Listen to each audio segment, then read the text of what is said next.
दोस्तों, स्वागत है आपका आपके अपने YouTube चैनल कैरियर मेकर्स में। SSC GD previous year series में आज हम बात करेंगे मैथ के 64वें पेपर की, जो लिया गया था दिनांक 7 फरवरी 2023 को 5:15 से 6:15 PM के बीच में। आइए देखते हैं इस पेपर में किस तरह के सवाल पूछे गए थे। पहला सवाल आपकी स्क्रीन पर यह रहा। सवाल आपको कह रहा है, यदि संख्या x 3 और 2 से विभाज्य है तो 2x ये नीचे लगा हुआ है, वास्तव में ये मामला ये होगा। ठीक है, तो 2x की घाते 3 प्लस 3x स्क्वायर किससे विभाज्य होगा? 3 और 2 से विभाज्य है। कौन सी संख्या विभाज्य है? अब 3 और 2 दोनों से विभाज्य है, इसका मतलब 3 और 2 का एलसीएम निकालना है। और यहां पर दोनों ही प्राइम नंबर्स हैं, तो प्राइम नंबर्स है मतलब दोनों का मल्टीप्लाई करना। तो x की जो वैल्यू है वो कितनी हो जाएगी? x की वैल्यू हो जाएगी 3 गुणे 2, मतलब कितनी हो जाएगी? 6। अब आपको वैल्यू इसकी निकालनी है, तो देखिए 2 गुणे 6 की घाते 3 प्लस 3 गुणे 6 की घाते, ये है मामला, ये है मामला। अब चाहिए तो आप 6 की घाते 2 को बाहर निकाल दीजिए और चाहे तो डायरेक्ट मान लिख दीजिए। जैसे देखिए 2 गुणे 6 की घाते 3 होती है 216, 3 गुणे 36। अब यहां देखिए कितना हो जाएगा, ये हो जाएगा 432 और प्लस 108, मतलब कितनी संख्या है? 540। कितनी है ये? 540। आप चाहिए तो इसको ऐसे भी कर सकते थे। अगर मैं 6 स्क्वायर को कॉमन निकाल देता तो यहां से बचता 2 गुणे 6 और यहां से बचता 3, तो 6 का स्क्वायर कितना हो जाता? 36, और ये कितना हो जाता? 12 धन 3, मतलब 36 गुणे। ठीक है, चाहे तो आप इसको ऐसे कर लीजिए, ठीक है, तब भी उत्तर आपका वही आना है। ठीक, अब यहां पर आप एक चीज देखने की है कि इनमें से ऐसी कौन सी संख्या है जो इस 540 को काटेगी।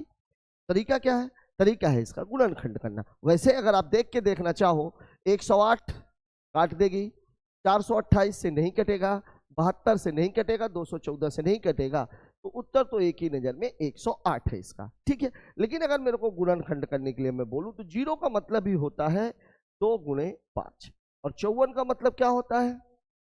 9 छक्का 54, या 27 दूनी 54, तो 1 2 और चाहिए, गुणे 3 गुणे 3 गुणे 3, ये 540 का गुणनखंड हो गया।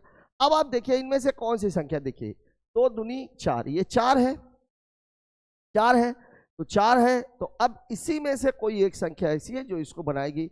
अब मेरे को अगर देखिए मैं अगर 428 बनाना चाहूं तो 2 दूनी 4, 2 1 कम 2, 2 चौके 8, 214, फिर 107, 107 तो कहीं है ही नहीं। 72 के लिए 36 दूनी 72, 36 3 त्रिकाई 9, चौके 36, 1 2 और चाहिए, नहीं है। 214 428 का ही पार्ट है, नहीं है। 108, तो इसके लिए इतना गुणनखंड करने की आवश्यकता नहीं है। मूल रूप से जब कभी भी घात वाले सवाल आए तब आप गुणनखंड करिए। यहां तो आप एक ही नजर में देख सकते हो 108 का भाग 540 में जा रहा है कि नहीं?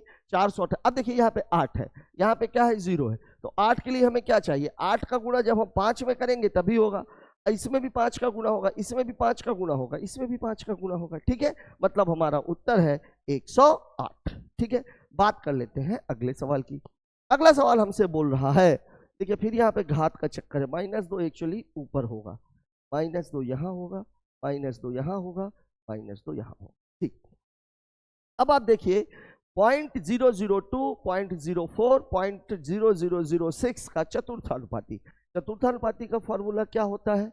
BC/A, जिसमें से A ये है, B ये है और C ये आपको दिया गया है। अब BC/A वैल्यू पुट कर देते हैं, 0.04 इंटू 0.0006 अपॉन 0.00। अब यहां देखिए दशमलव टोटल कितने हैं? 1 2 3 4 5 6, यहां कितने हैं? 1 2 3, मतलब दशमलव यहां पर ज्यादा है, ऊपर ज्यादा है। अगर मैं इस पूरे दशमलव को हटाऊंगा, 3 का फर्क है, 3 का फर्क है, इसका मतलब नीचे दशमलव बढ़ेंगे तो ये कितना हो जाएगा? 10 की घाते। ठीक, अब इसको आप काट लीजिए, 2 दूनी 4, तो कितना हो जाएगा? 6 दूनी 12 गुणे 10 की घाते माइनस, ये होगा आपका सवाल। अब देखिए 12 गुणे 10 की घाते ऋण तो हो ही नहीं सकता, अच्छा ये -3 है, ठीक है। अब अगर मैं इसको दशमलव को हटाना चाहूं तो इसको मैं ऐसे भी लिख सकता हूं, 1.2 गुणे 10 की घाते ऋण 2। इसको मैं ऐसे लिख सकता हूँ 0.12 गुणे 10 की घाते ऋण 1, और इसको मैं ऐसे भी लिख सकता हूँ 0.01। अब आप देख लीजिए इसमें किस में उत्तर है, क्योंकि 10 की घाते ऋण 3 का मतलब है पूरा मामला वास्तव में ये है, 1000 का है।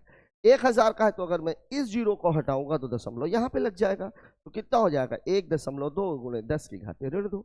अब अगर मैं ये 2 दशमलव हटा दूं तो दशमलव यहाँ लग जाएगा, तो 0.12 गुणे 10 की घाते ऋण 1, और अगर मैं इस दशमलव को भी हटाऊंगा तो यहाँ मुझे 0 लगाना पड़ेगा, तो 0.012। अब देख लीजिए उत्तर कौन सा है। देखिए 0.12 में 10 की घाते ऋण 2 लगा हुआ है, गलत। 1.2 गुणे 10 की घाते ऋण 2, आपका उत्तर है ऑप्शन नंबर, ठीक है। बात कर लेते हैं अगले सवाल की। अच्छा सवाल कहा जाएगा, दशमलव का ठीक ठाक नॉलेज होना इसके लिए जरूरी है। एक डीलर गेहूं को 25% लाभ पर बेचता है, वास्तविक माप से 5% कम वजन का उपयोग करता है, उसका लाभ प्रतिशत कितना। अब ये सवाल कहाँ का है? अब ये सवाल वास्तव में है किसका? बेईमानी का। बेईमानी के सवाल में मैंने आपको 3 इंपॉर्टेंट चीजें बताई थी। पहली, प्रत्येक वस्तु के क्रय मूल्य को 1000 रुपए प्रति किलोग्राम मानना है। क्यों? क्योंकि 1 किलो में 1000 ग्राम होते हैं। दूसरी बात मैंने आपको बताई थी, जितने रुपए में सामान को बेचा जाएगा वो उसका विक्रय मूल्य होगा, जितना सामान दिया जाएगा, भार में जितना सामान दिया जाएगा वो क्या होगा? उसका क्रय मूल्य होगा। अब इस सवाल में आप देख लीजिए 25% लाभ पर बेचा जा रहा है, तो इसका जो विक्रय मूल्य है, इसका जो विक्रय मूल्य है वो कितना है? क्रय मूल्य हमेशा 1000 होता है, 25% लाभ पर बेचा जाएगा मतलब 1.25, दशमलव हटाएंगे 2 जीरो खत्म, मतलब ये कितने में बेचा गया है? 1250। अब देखिए इसका जो क्रय मूल्य है, क्रय मूल्य है, क्रय मूल्य में अब वही 1000 और गुणे कितना? 5% कम का मतलब कितना होता है? 95%, और इसका मतलब कितना होता है?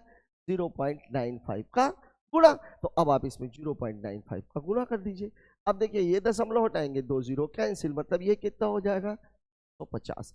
तो आपको जो लाभ हो रहा है, लाभ बराबर कितना है? इन दोनों को घटा दीजिए, लाभ कितना है? 300 रुपए। तो जो लाभ प्रतिशत है वो किस पर निकलता है? हमेशा क्रय मूल्य पर, मतलब कितना हो जाएगा? 300 बटे 950 गुणे 100, 0 से 0 कैंसिल, ये हो जाएगा 19 और ये हो जाएगा 2।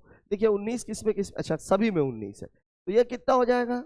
600 बटे, कितनी बार जाएगा ये? 19 दिया 57, 3 बचेगा 30, 19 से कम 19, 11 बचेगा, तो 31 सही 11 बटे 19%, ये आपके सवाल का जवाब होगा।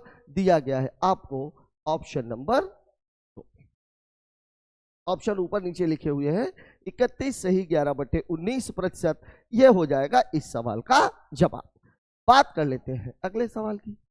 अगला सवाल हमसे बोल रहा है आर आधे घंटे में, आधा घंटा मतलब 30 मिनट में 5 किलोमीटर और 400 मीटर की दूरी तय करके घर से पोस्ट ऑफिस कोई चीज ही नहीं होती है, पोस्ट ऑफिस जाता है और 90 मिनट में 25 किलोमीटर और 750 मीटर की दूरी करके कार्यालय जाता है। औसत चाल ज्ञात करना है। औसत चाल के लिए मैंने आप लोगों को बताया था कि अगर दूरी समान है तब उसको डील करने का तरीका अलग रहता है, लेकिन अगर दूरी और समय अलग अलग है तब उसको डील करने का तरीका अलग रहता है। अब यहाँ पर सब कुछ अलग अलग है, तो औसत चाल बराबर क्या हो जाएगा? औसत चाल बराबर हो जाएगा कुल दूरी बटे कुल समय। यहाँ एक बात और ध्यान रखनी है, निकालना किसमें है? किलोमीटर प्रति घंटे में। अब देखिए यहाँ पर दूरी कितनी है? 5, चूंकि किलोमीटर प्रति घंटे में निकालना है तो इसको मैं पॉइंट करके लिख लेता हूँ, 400। फिर कितनी है? 25 प्लस 25.750, ठीक है। अब इसको देखिए आप, आधा घंटा का मतलब कितना हुआ? 30, 90 मिनट दिया ही है लेकिन ये मिनट में है तो घंटे में बताएंगे तो कितना आ जाएगा? 60। अब इसको देखिए 25 5 30, 7 4 11, देखिए ये हो गया 50, 7 4 11, 25 5 30 और 1 31 यहाँ पे अगर करेंगे फिर कितना हो जाएगा? 120 बटे 60, काटोगे तो कितना आ जाएगा? 2 घंटे। अब 2 का भाग आप दे दीजिए, 15 बार तो पूरा पूरा जाएगा, 2 15 दूनी 30, 1 बचेगा, 2 पंचे 10, 2 सत्ते 14, 2 पंचे 10। ये आपके सवाल का जवाब है, दिया गया है आपको ऑप्शन नंबर 2 में। सवाल में ऐसा कुछ था नहीं। बस एक ही बात ध्यान रखनी है, अगर ये मीटर पर सेकंड में हमसे पूछा गया होता तो फिर मैं इसको किलोमीटर को 5000 मीटर, तो ये 5400 मीटर हो गया होता, और इसको हम क्या करते 25,750 मीटर मान लेते। ठीक है, एक तरीका यह भी था कि मीटर में बदल देते, सेकंड में बदल देते, लेकिन कैलकुलेशन थोड़ा सा लंबा हो जाता। यहाँ पर घंटा दिख रहा था इसलिए मैंने डायरेक्ट लगा दिया। बात कर लेते हैं अगले सवाल की। ए के दौड़ने की चाल बी की चाल से 11/9 गुनी है। इसका मतलब क्या हुआ, अगर बी की चाल 9 है तो ए की चाल 11 है। ठीक है, यदि बी को इस प्रकार शुरुआती बढ़त दी जाए कि बी ए की दौड़ की लंबाई के 1/3 से हरा दे, मतलब जितनी भी दौड़ की लंबाई है उसके 1/3 से कौन हराए, बी हराए ए को। ध्यान दीजिएगा, चाल ए की ज्यादा है, चाल ए की ज्यादा है, लेकिन हरवाया वो किसको है, ए को हरवा रहा है बी से। दौड़ की लंबाई का कितना भाग बी को ए से शुरुआती बढ़त के लिए दिया जाए, ए और बी समान समय पर दौड़ना शुरू करते हैं। बहुत ही बेहतरीन सवाल कहा जाएगा, और इसमें मैं आप लोग को 2-3 बातें पहले समझा देता हूं, फिर अपन आते हैं सवालों पर। पहला चीज ये देखिए, मान लीजिए जैसे 1-2 लोग यहाँ पर दौड़ना शुरू करते हैं, यहाँ पर तक दौड़ते हैं। ठीक है, ये मान लीजिए 1000 मीटर की दौड़ है, ये ए है और ये क्या है, बी है। अब ये अगर 1000 दौड़ा और ये मान लीजिए 900 मीटर दौड़ा, मतलब हार जीत जो हुई वो कितने की हुई, 100 मीटर की हुई। अब यहाँ पर शुरुआती बढ़त की बात की जा रही है, इसको एक तरीके से हम स्टार्ट भी बोलते हैं, स्टार्ट। इसमें स्टार्ट में क्या है, अब मुझे बताइए, इन दोनों ने यहां से दौड़ना शुरू किया था, ए ने भी और बी ने भी, तब ये कितने मीटर से हार गया, 100 मीटर से हार गया। लेकिन अगर मैं रेस को कुछ इस तरीके से शुरू करूं कि ए को मैं यहीं खड़ा करूं और बी को मैं पहले से ही यहां खड़ा कर दूं 100 मीटर पहले, मतलब अब दोनों समान समय पे दौड़ना शुरू करेंगे। ये 100 मीटर से हार रहा था, तो अब यहाँ पे ए और बी दोनों क्या हो जाएगा, समान समय पे पहुंचे। यही कहलाती है शुरुआती बढ़त। शुरुआती बढ़त का मतलब ये हुआ कि पहले से ही उसको इतना आगे खड़ा कर दो ताकि वह रेस या तो बराबर हो जाए और या तो वो जीत जाए। जितने से वो हार रहा है, अगर उतने की ही स्टार्ट दिया जाएगा तो रेस डेड हीट हो जाती है, मतलब रेस क्या हो जाती है, अमान्य। क्यों, क्योंकि दोनों ही लोग समान समय पर वहां पर पहुंचते हैं, तो ना तो कोई जीतता है और ना ही कोई हारता है। ठीक है, अब इस सवाल की अगर मैं बात करूं तो इस सवाल में आपके पास दूरी नहीं है। अब दूरी नहीं है लेकिन दौड़ना दोनों को एक ही ट्रैक पर है, तो जब दूरी नहीं है तो अगर दूरी समान हो तो चाल और समय का अनुपात एक दूसरे का अपोजिट होता है। ये मैंने आपको कई सवालों में बताया है, और ये भी बताया है कि टाइम, डिस्टेंस और स्पीड के जितने भी सवाल आते हैं उसमें से 75% सवाल यहीं से पूछे जाते हैं। अब इस समझाने के बाद अब मैं आप लोगों को थोड़ा सा क्लियर करता हूं चीजों को, जो सवाल की बात है। सवाल में बोल रहा है ए की जो चाल है वो कितनी है, 11, और बी की जो चाल है वो कितनी है, 9। ये स्पीड की बात हो रही है, तो टाइम इनको कितना लगेगा, इसको लगेगा 9, इसको लगेगा 11। अब टाइम और स्पीड हो गया तो डिस्टेंस बराबर क्या होता है, स्पीड इंटू टाइम, मतलब कितना हो जाएगा 11 गुणे 9। मतलब मैं ये मान करके चलूंगा कि जो चाल दूरी है वो कितनी है, 99 मीटर की। रेस कितने की है, 99 मीटर की। अब रेस अगर 99 मीटर की है, मतलब मैं ये कह रहा हूं कि दो बिंदु है P से Q, इनके बीच की दूरी कितनी है, 99 मीटर है। यहीं से दोनों लोगों को A और B को दौड़ाना है, A और B को दौड़ाना है। अब यहां पर आप देखिए कि इस पूरी रेस को A द्वारा पूरा करने में मैं A की बात कर रहा हूं। A जब इस पूरी रेस को पूरा करेगा, 11 की चाल से दौड़ेगा, तो इसको टाइम कितना लगेगा, 9 मिनट या 9 सेकंड, कुछ भी आप मान लीजिए। कितना लगेगा इसको, 9। और इसी 9 सेकंड में जब B दौड़ेगा तो B को कितना टाइम लगेगा भाई, जब B दौड़ेगा, B दौड़ेगा तो ये 9 सेकंड में कितना दौड़ जाएगा, 9 गुणे 9, मतलब कितना दौड़ जाएगा, ये 81 यहां पे रहेगा। अब ये जो हार जीत है ये कितने मीटर से हो गई, 12 मीटर। यहां पर B है और यहां पर मतलब अगर ये रेस सीधे सीधे शुरू की गई होती तो B A से 12 मीटर से हार जाता। कितने मीटर से हार जाता, 12 मीटर से। अब सवाल में आपको ये कह रहा है कि ऐसा नहीं करना है। अब इसका मतलब ये हुआ कि अगर मुझे रेस को डेड हीट कराना है तो अगर मैं बी को 12 मीटर पहले ले जाकर के खड़ा कर दूंगा तो ए और बी दोनों ही समान समय पे पहुंचेंगे और रेस क्या हो जाएगी, डेड हीट हो जाएगी। लेकिन सवाल में वो पूछ कुछ दूसरा रहा है। सवाल में वो ये बोल रहा है कि दौड़ की लंबाई के 1/3 से बी ए को हरा दे। अब ये जो 1/3 है ये कितना है भाई, 99/3, मतलब कितने मीटर हो गया, 33 मीटर। मतलब अब सवाल ये कहना चाह रहा है कि बी और ए समान समय पे ना पहुंचे, बी 33 मीटर ज्यादा तय करे। तो हार कितने से रहा था वो, 12 से। 12 का स्टार्ट अगर आप दोगे तो रेस समान समय पर जाएगी। 33 से उसको जीत चाहिए, मतलब उसको और 33 मीटर आगे खड़ा करना पड़ेगा। मतलब जो स्टार्ट उसको दिया जाएगा वो 12 से हार रहा था, 33 से जीतवाना है, मतलब उसको जो स्टार्ट मिलेगा वो कितने का मिलेगा, 45। कितने का मिलेगा, 45 मीटर का।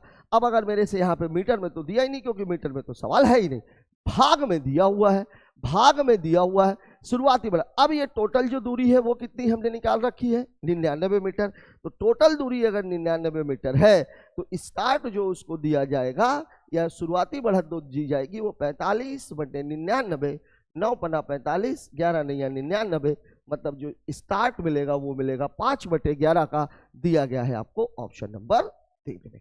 बहुत ही बढ़िया सवाल कहा जाएगा।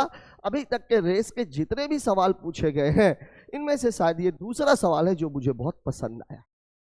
एक सवाल था रोहन और सोहन वाला, जिसमें दोनों की चाल का अनुपात n:1 दिया गया था और ये पूछा गया था कि कौन सी चाल, कौन सा निम्न में से कौन सी ऐसी संख्या है जो n का मान नहीं हो सकती है। और दूसरा सवाल ये है, मतलब मेरे फेवरेट सवालों में से एक सवाल ये कहलाएगा। स्क्रीनशॉट ले लीजिए, बहुत ही अच्छा सवाल है। बात करते हैं अगले सवाल की। अगला क्वेश्चन हमसे क्या करा है, 9,960 रुपए की राशि को 7.5% वार्षिक चक्रवृद्धि ब्याज पर उधार लिया गया, दर 7.5% की है। 2 समान वार्षिक किस्तों में भुगतान करना है, चक्रवृद्धि ब्याज का मामला है, प्रत्येक किस्त की राशि। ठीक है, यहां पर हमारा जो फोकस होता है वो किस पर होता है, दर पर। ईएमआई के बहुत सारे सवाल, किस्तों के बहुत सारे सवाल 2 साल और 3 साल वाले आप लोग कर चुके हैं। ठीक है, अब हमारा जो फोकस रहेगा वो 7.5% पर रहेगा।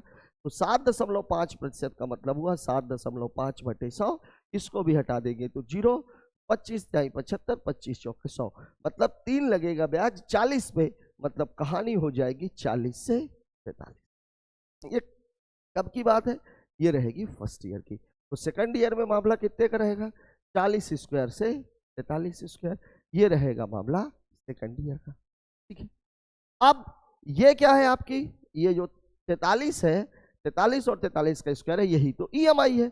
1 साल के लिए उधार लेता तो 40 से 43 देना पड़ता, 2 साल के लिए उधार लिया तो 40 स्क्वायर से 43 स्क्वायर होगा। अब हमें तो किस्त को बराबर करनी है, क्योंकि किस्त हमेशा बराबर होती है। अगर इन दोनों को बराबर करना है तो मुझे यहाँ पर कितने का गुणा करना पड़ेगा, 43 का, तो यहाँ पर भी कितने का गुणा हो जाएगा, 43। ये कहानी है। अब देखिए इसकी वैल्यू कितनी हो गई, 4 × 12, 4 चौके 16, 1 17। तो मैं थोड़ा सा दूर ले लेता हूं, यहां लिख देता हूं। कितना हो गया, 4 × 12, 4 चौके 16 और 1 17। यहां पर मूलधन 1720 है और 40 का स्क्वायर है, मतलब ये कितना है, 1600। ये मामला है सेकेंड ईयर का। ठीक है, 43 का स्क्वायर कितना होता है भाई, 43 का स्क्वायर 4 चौके 16, 2 18 और 3 × 9, मतलब मामला कितने का है, 1809 का। और यहां पर भी मामला कितने का है, 1809। ये क्या है आपकी किस्त। ठीक है, इसको जोड़ देंगे तो ये 2, ये 0, 33 20, ये क्या है आपका, जो कर्जा लिया गया है वो ये लिया गया। अब आप देखिए मूलधन कितना बोल रहा है, 9,960 रुपए का, मतलब इसकी वैल्यू दी गई है 9,960 रुपए। अब आप देखिए इसका अगर मैं निकालू तो रेशियो कितने का है, 1 बराबर कितना है, 3। बस इसी 3 का गुणा आप यहाँ पे मार दीजिए, कितना हो जाएगा, 3 नहीं है 54, ओह सॉरी 3 × 27 और 18 × 54, 5,427 रुपए की उसकी किस्त होगी। अरे यार स्क्वायर गलत लिख दिया है, 4 चौके 16, 2 18, 7 7 49, ये इसका स्क्वायर 1849 होता है। गुणे कितना करना है, 3 3 × 27, 3 चौके 12, 2 14, 18 × 54 और 1 55, 5,547 रुपए, 5,547 रुपए, ये आपका उत्तर। ठीक है, कुछ है नहीं सवाल में। 2 साल और 3 साल के भी, 3 साल तक की किस्त के सवाल भी आप लोग कर चुके हो, तो मुझे नहीं लग रहा कि इस सवाल को समझने में कोई दिक्कत है। हाँ, थोड़ा सा परसेंटेज वाला मामला अलग था, तो वो आप लोगों को अलग से निकालना पड़ेगा। बात करते हैं अगले सवाल की। एक व्यापारी ने 1200 वस्तुएं 1800 रुपए में खरीदी, 1000 वस्तुएं 1600 रुपए की दर से बेच दिया, लाभ या हानि प्रतिशत की गणना कीजिए।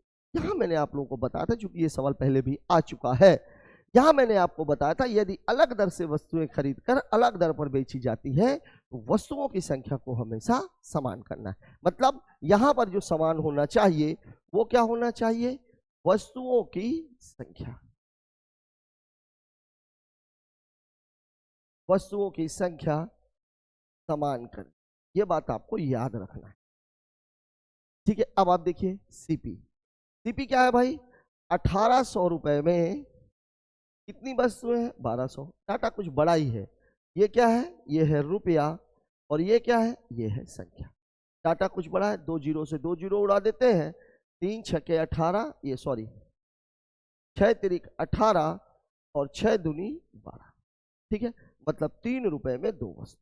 ठीक, अब 1000 वस्तुएं 1600 की दर से बेची गई, मतलब जो एसपी है वो कितना है, 1600 रुपए में कितनी वस्तुएं, 1000 वस्तुएं।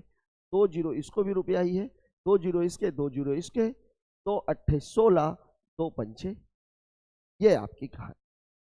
अब मुझे जो बराबर करना है, मुझे जो बराबर करना है वो 2 और 5 को बराबर, किसको बराबर करना है, 2 और 5 को।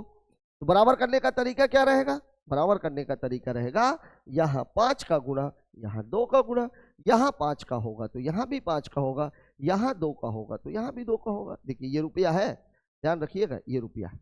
अब आपसे पूछ रहा है लाभ या हानि प्रतिशत, तो अब जो आपका सीपी हुआ, जो आपका सीपी हुआ, सीपी कितना हो गया, 15 रुपए में 10 वस्तुएं, और जो एसपी हुआ वो हो गया 16 रुपए में। अब आपको साफ साफ दिख रहा है कि 10 वस्तुएं उसने 15 रुपए में खरीदी और वही 10 वस्तुएं उसने 16 रुपए में बेच दी। मतलब जो लाभ हुआ, जो लाभ हुआ, लाभ बराबर कितना हुआ, 16 माइनस 15, मतलब कितने का लाभ हुआ, 1 रुपए का। तो जो लाभ प्रतिशत हुआ वो हो गया 1/15 गुणे 100, 5 तिहाई 15, 20, 20/3 का मतलब होता है 6 सही 2/3%।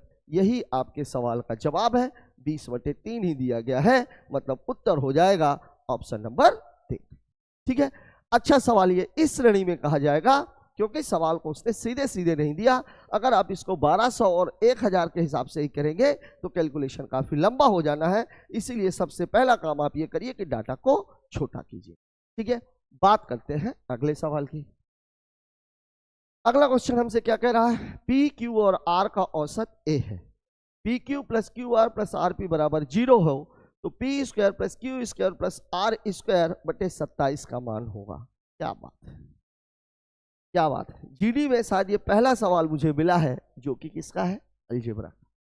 अलजेब्रा शायद एसएससी जीडी के सिलेबस में नहीं है, क्यों सवाल आया है पता नहीं। ठीक है, लेकिन यहाँ पर आपको अगर इस सवाल को लगाना है तो आपको एक फॉर्मूला सीखना पड़ेगा। फॉर्मूला ये है, P plus Q plus R का होल स्क्वायर बराबर होगा P square plus Q square plus R square plus 2 P Q plus Q R plus, ये है सवाल। अब आप देखिए पी क्यू और आर का औसत ए है, इसका मतलब क्या हो जाएगा, P plus Q plus R बराबर कितनी संख्याएं हैं, ये 3 है, मतलब इसकी वैल्यू हो जाएगी 3 है।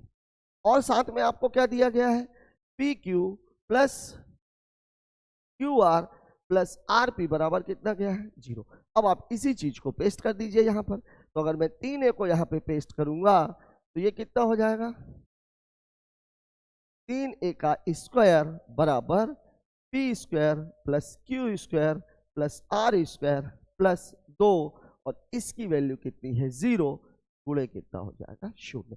अब इसको मैं ऐसे भी कह सकता हूं कि P square plus Q square plus R square बराबर इसका स्क्वायर करेंगे कितना आ जाएगा 9।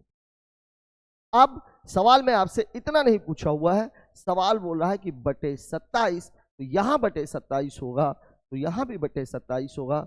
9 तिया 27, मतलब उत्तर हो जाएगा a² बटे 3।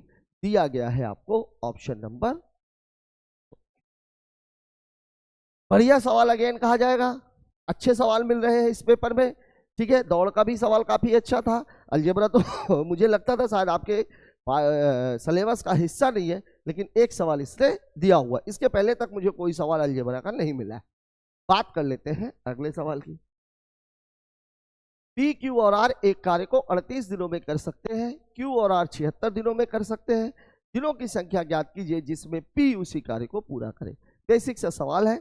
सवाल में क्या बोल रहा है आपको, पी, क्यू और आर कितने दिनों में कर रहे हैं, 38 दिनों में। क्यू और आर कितने दिनों में कर रहे हैं, 76 दिनों में। ये टाइम दिया हुआ है। वर्क इन दोनों का एलसीएम, और एलसीएम तो मुझे दिख ही रहा है कि 76 है। इसकी इफिशियंसी 2, इसकी इफिशियंसी 1। अब देखिए ये तीनों मिलकर के 2 काम कर रहे हैं और ये दोनों मिलकर के 1 काम कर रहे हैं, मतलब इस अकेले ने कितना काम किया, 2 काम किया, सॉरी 1 काम किया।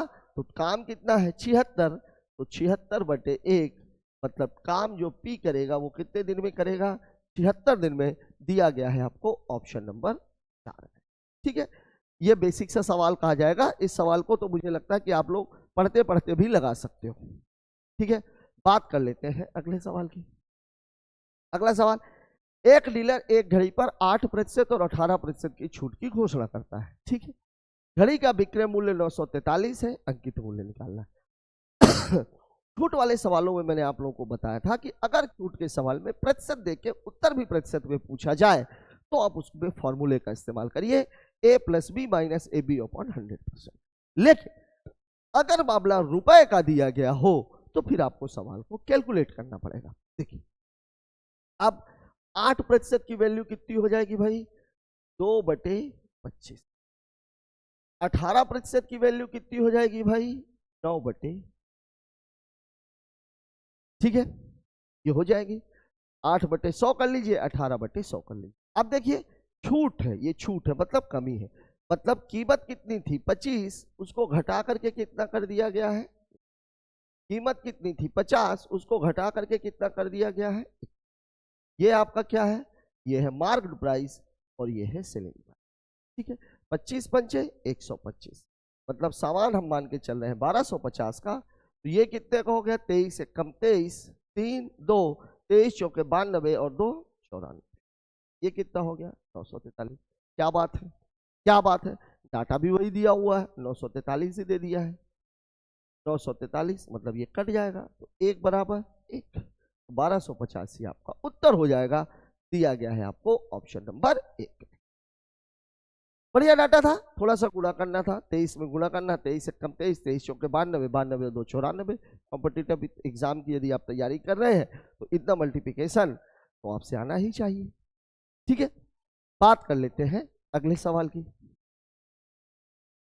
अगला सवाल हमसे क्या कह रहा है, 517, 139, 195, 176 और 192 इन संख्याओं का औसत ज्ञात कीजिए। संख्याएं किसी क्रम में है नहीं, ठीक है, संख्याएं अलग अलग हैं, और जब कभी भी ऐसी बात हो तो औसत का मतलब क्या होता है, योग बटे संख्या। तो योग बटे संख्या क्या हो जाएगी, योग बटे संख्या।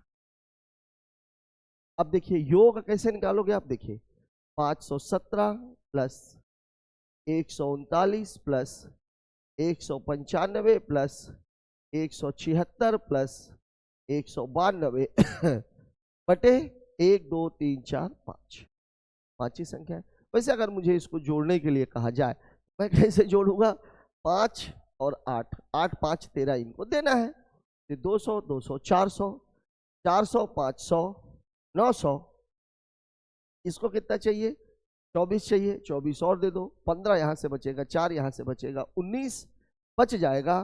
तो 5 5 1 6, 6 2 8, 8 2 10, 10 2 12, 1219 आना चाहिए, लेकिन मैं जोड़ के बता रहा हूँ। 9 7 16, 5 21, 6 27, 2 29, 9 हासिल आई 2, 2 1 3, 3 6, 9 15, 7 22, 9 31 की 1 हासिल आई 3, 5 3 8 1 9 9 1 10 1 11 11 1 12, ये 1219 आ गया बटे 5। अब 5 का भाग मतलब 2 का गुणा, 2 9 18, 2 1 कम 2 1 3, 12 दूनी 24, 1 अंक के बाद दशमलव। ये आपके सवाल का जवाब हो जाएगा, दिया गया है आपको ऑप्शन नंबर 2। ठीक है, बात कर लेते हैं अगले सवाल की। अगला क्वेश्चन हमसे क्या कह रहा है, 2 उम्मीदवारों के बीच हुए एक चुनाव में तकनीकी समस्या के कारण कुल मतों के 25% मतों को अमान्य के रूप में चिन्हित किया गया। मतलब 100% मत थे, 25% मत अवैध हो गए, तो वैध कितने रहेंगे 75। विजेता को 7500 मत मिले, कुल वैध मतों के 2/3 है, 3 में से 2 मिल गए। ठीक है, विजेता को मिले मत और अमान्य मतों के बीच का अंतर 3750, 7500 का आधा 3750। पहले मैं बता देता हूं इसको डायरेक्ट कैसे करना है। देखिए, कुल मत कितने हुए,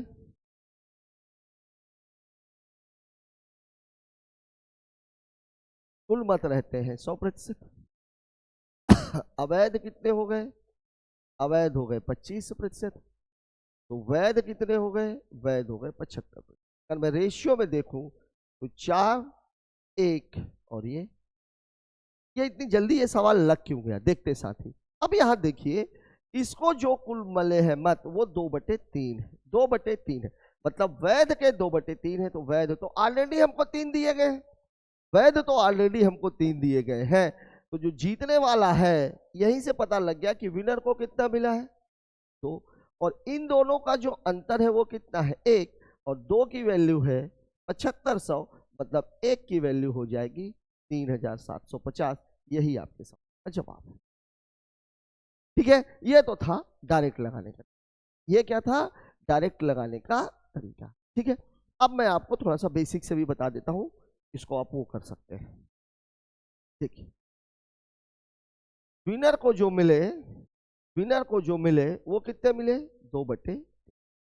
ठीक है, इसकी वैल्यू कितनी है 75, इसकी वैल्यू कितनी है 7500, मतलब 1 की वैल्यू कितनी हो जाएगी 3750। तो टोटल मत कितने हैं 3 गुणे 3750, मतलब 3 5 15, 3 7 21, 21 और 1 22, 3 3 9 2 11, 11250। ये वैध मत है, ये कौन से मत है वैध। अब अवैध कितने हैं, अवैध मत है 25%, मतलब वैध कितने हैं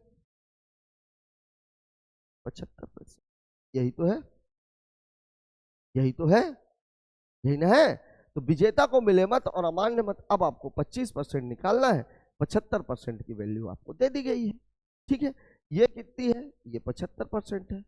अब आपको 25% अगर निकालना है, मतलब इसमें भाग कितने का करना है 3 का, 3 का भाग मार दीजिए, इसकी वैल्यू कितनी हो जाएगी 3 3 9, 3 चौके नहीं सॉरी 2 बचेगा, 3 3 9, 3 7 21, 3 5 15, 3750 मत।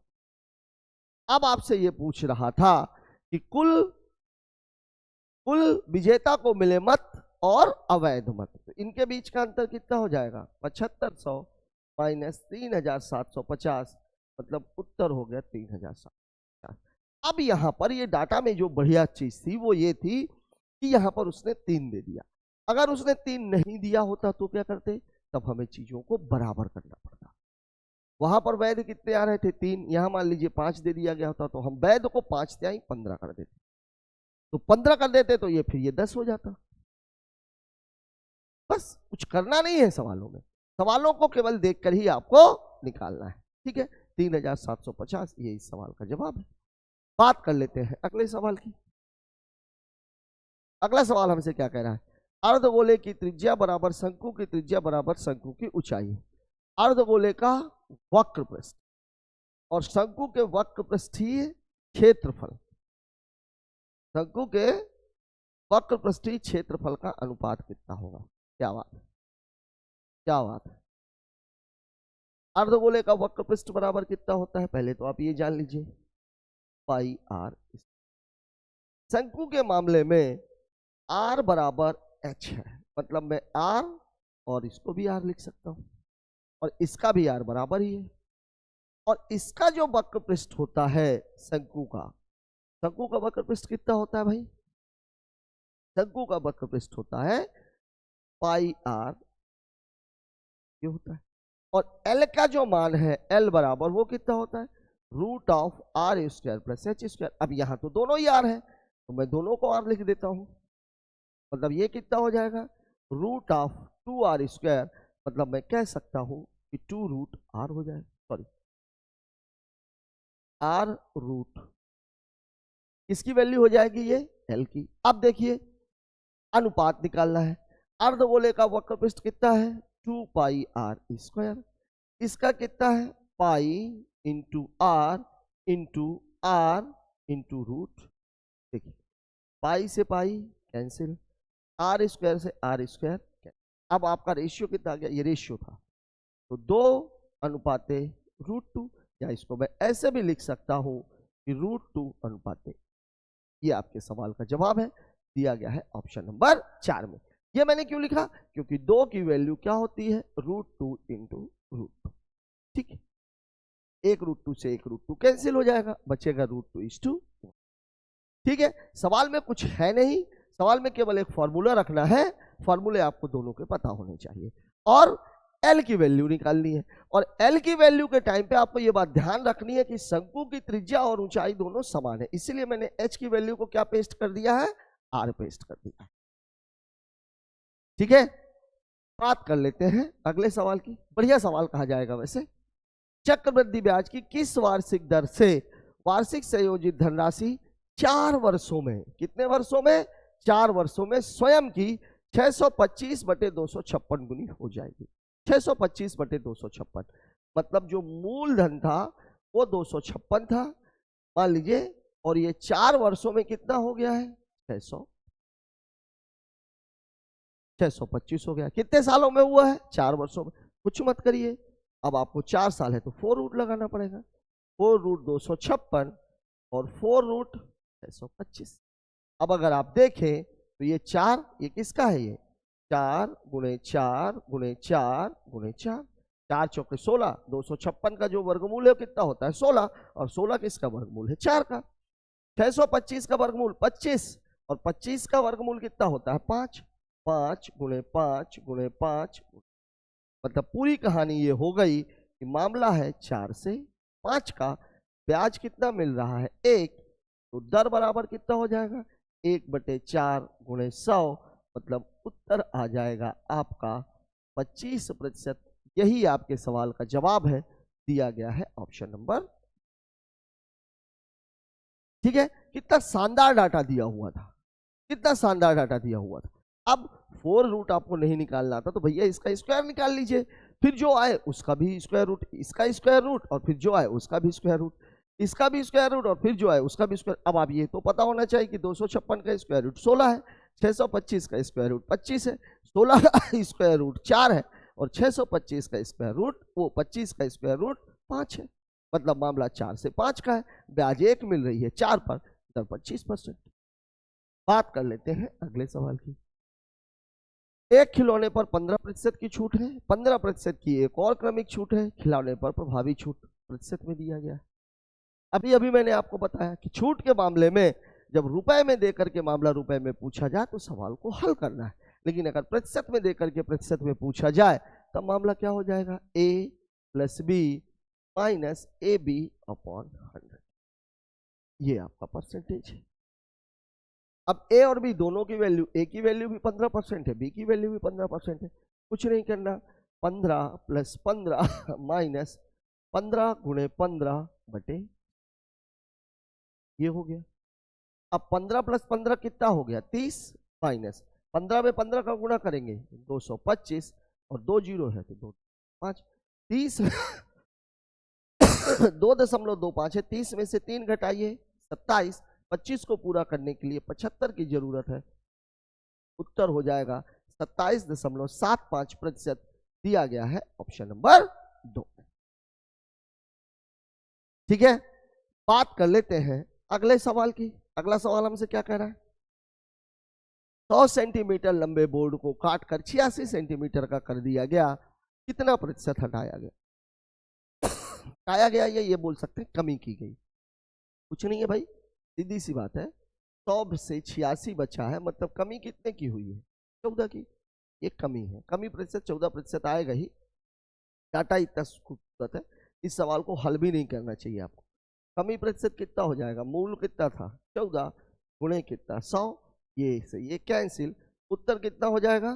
14% दिया गया है आपको, ऑप्शन नंबर।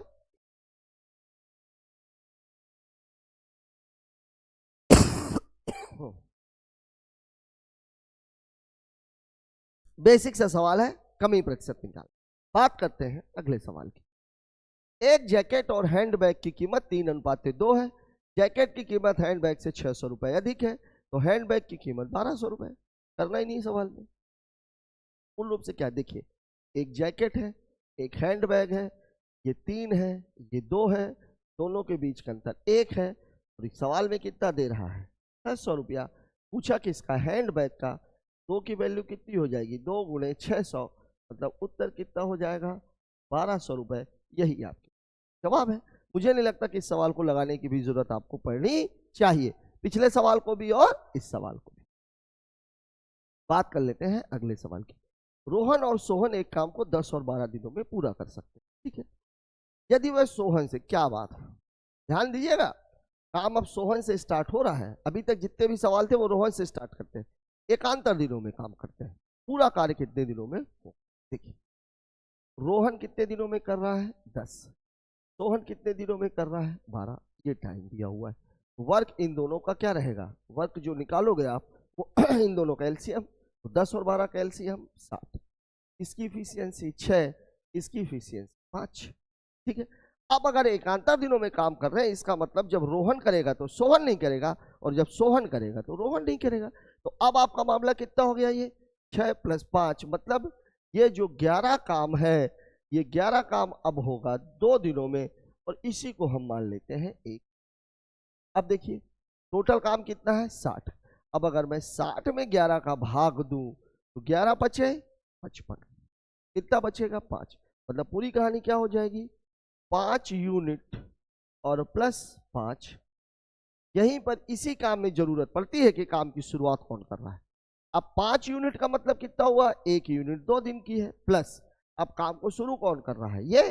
तो 5/5, मतलब ये भी कट जाएगा। मतलब उत्तर कितना हो जाएगा? 10 + 1 बराबर कितना हो जाएगा? 11 दिन दिया हुआ है आपको, ऑप्शन नंबर 3। अब यहीं आप देखिए कि अगर इस काम को रोहन ने शुरू किया होता तो ये 10 तो पूरा पूरा रहता, लेकिन यहां पर उत्तर में क्या आ जाता? 5/6। तब हमारे सवाल का जवाब हो जाता 10 सही 5/6 दिन। सोहन से शुरू करवाया तो पूरा पूरा कट गया, 5 काम बच रहा था। सोहन एक दिन में 5 ही काम करता है, ठीक है। तो 5/5 मतलब पूरा एक दिन में वो काम को खत्म कर देगा। बात कर लेते हैं अगले सवाल की। एक वर्ग और एक समबाहु त्रिभुज के परिमाप बराबर है, वर्ग का विकर्ण इतना है, तो त्रिभुज का क्षेत्रफल ज्ञात कीजिए। क्या बात है, आज अच्छे सवालों की झड़ी लगी हुई है। बढ़िया सवाल, बढ़िया सवाल। वर्ग और समबाहु त्रिभुज की जो सबसे बड़ी बात है वो क्या होती है? वर्ग की भी चारों भुजाएं बराबर होती हैं, और समबाहु त्रिभुज में तीनों भुजाएं बराबर, ठीक है। अब इसमें आप सवाल में देखिए क्या बोल रहा है? वर्ग और समबाहु त्रिभुज के परिमाप बराबर है, वर्ग का विकर्ण 12√, और वर्ग का जो विकर्ण है ये क्या होता है? a√2, और a√2 की वैल्यू दी हुई है 12√2। √2 से √2 कैंसिल, मतलब a बराबर कितना हो जाएगा? 12। ये मैं बात किसकी कर रहा हूं? वर्ग की। ये मैं वर्ग की बात कर रहा हूं। तो वर्ग का जो परिमाप है, वर्ग का जो परिमाप है वो कितना हो जाएगा? वर्ग का परिमाप होता है 4a, मतलब 4 गुणे 12, मतलब ये कितना हो जाएगा? 48। अब आपसे सवाल में कह रहा है वर्ग और समबाहु त्रिभुज दोनों के परिमाप क्या है? बराबर है। मतलब समबाहु त्रिभुज का जो परिमाप है,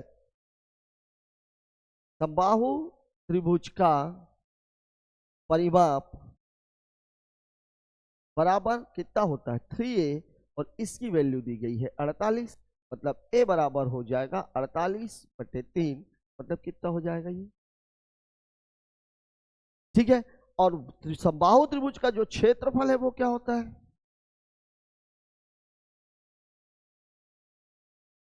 समबाहु त्रिभुज का क्षेत्रफल होता है √3/4 बराबर कितना हो जाएगा, √3/4 A² का मतलब 16 गुणे 16, 4 चौके 16, 16 चौके 64, उत्तर हो जाएगा 64। ये आपके सवाल का जवाब है, दिया गया है किसमें, ऑप्शन नंबर 4 में। बढ़िया सवाल कहा जाएगा। ध्यान रखिएगा यहां जो मैंने लिया है वो क्या लिया है, ए को मैंने क्या माना है, ए को मैंने माना है वर्ग की भुज, बड़े ए को मैंने क्या माना है, इसको मैंने माना है समबाहु त्रिभुज की भुज।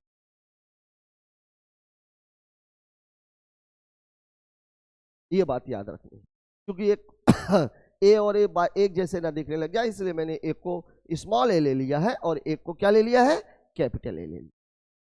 बढ़िया सवाल कहा जाएगा। बात करते हैं अगले सवाल की। वह बड़ी से बड़ी संख्या ज्ञात करें जो 57, 93 और 191 को इस प्रकार विभाजित करे कि प्रत्येक स्थिति में समान शेष बचे। पहली बात तो ये बड़ी से बड़ी संख्या, मतलब आपको क्या निकालना है, आपको क्या निकालना है, HCF। और इस तरह के सवालों के लिए जो HCF निकालने के लिए सबसे बेहतरीन तरीका होता है वो होता है संख्याओं का अंतर निकालने के बाद सवालों को हल करना। अब आप देखिए यहां पर सवाल कितना है, 97, 57, फिर 93, फिर 191। इसको बढ़ते क्रम में लिखना जरूरी है, ये बात जरूर याद रखिएगा। अब आप देखिए इन दोनों के बीच का फर्क 13 में से 7 चला गया 6, 8 में से 5 चला गया 13, इन दोनों के बीच का फर्क 11 में से 3 चला गया 8, 18 में से 9 चला गया। अब पूरे डाटा में आप देखिए कि एक ऐसी चीज है, इन दोनों में एक ऐसी चीज है, वो ये है कि इनमें से सबसे छोटी संख्या कौन सी है, 36। मतलब वह जो संख्या है वो या तो 36 होगी और या तो फिर 36 से कम होगी। अब आप देखिए दोनों में कॉमन क्या है, जो दोनों को काट ले। देखिए 36 का मतलब क्या होता है, 2 गुणे 2, 9 चौके 36, 3 गुणे 3, 2 से ये संख्या कट जाएगी तो 2 रहेगा ही। 4 से 98 नहीं कटेगा, 3 से 98 नहीं कटेगा तो 3 से नहीं कटेगा तो 9 से भी नहीं कटेगा। मतलब वह जो HCF है वो कितना आ जाएगा, 2। मतलब जिस बड़ी से बड़ी संख्या की बात की जा रही है इसका मान कितना है। कई बार ऐसा होता है कि सवाल में शेष भी पूछ लिया जाता है। क्या पूछ लिया जाता है, शेष। अगर शेष भी पूछा जा रहा हो तो आपको करना केवल इतना होता है कि फिर आप 57 में 2 का भाग दे दीजिए, 2 दूनी 4, 1 7, 2 अट्ठे 16, शेष कितना बचेगा 1। तो अगर शेष पूछ रहा होता तो हमारा उत्तर कितना हो जाता, ठीक है। अभी फिलहाल में जो सवाल में पूछा गया है उसका उत्तर कितना है, 2। ध्यान दीजिएगा अगर ये समान शेष न करके 1-2 सवाल पूछे भी गए हैं पीछे के पेपर्स में आए हैं, अलग अलग शेष रहे तो अलग अलग शेष रहेगा तो फिर हम पहले इनको घटाएंगे जो शेष बच रहा है, इसके बाद इस सवाल को लगाने का तरीका यही रहेगा, ठीक है। बात करते हैं अगले सवाल की। ओह साथियों, इस क्वेश्चन के साथ ही हमारा ये पेपर खत्म होता है। बहुत ही मजेदार पेपर था। निश्चित तौर पर ये पेपर टफ की श्रेणी में आएगा।